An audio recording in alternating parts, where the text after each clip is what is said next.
सब गोटा के राधे राधे। तो आइ एकादशी के प्रात द्वादशी है तो ब्राह्मण पाबऽ के लेल हम पाठ कटा के आबि गेला। हम बनेलहुँ हैं एहिमे दालि, तकर बाद से हैया मटर और परोड़ आलू के तरकारी बनेलहुँ हैं। देख सकै छियै अहाँ सब, हमरा 2टा ब्राह्मण है। तकर बाद एहिमे हम ओल के चटनी बना के रखलहुँ हैं। एहिमे अहाँ के धात्री के चटनी आ कार्तिक मास धात्री के चटनी खेबाके चाही। तकर बाद से अहाँ के एहिमे हम सजमनि के भुजिया सेहो बनेलहुँ हैं।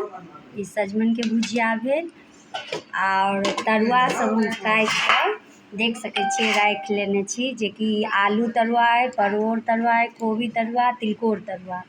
तिलकोर तरुआ के तो सब तरुआ के तो सब केओ चिन्हते हेबै। आ तो हम राखि लेने छी तरऽ ला। हमरा भात अखन भेला नहीं, भऽ रहल है बस। आ ब्राह्मण तरुआ तरब आ ब्राह्मण एता और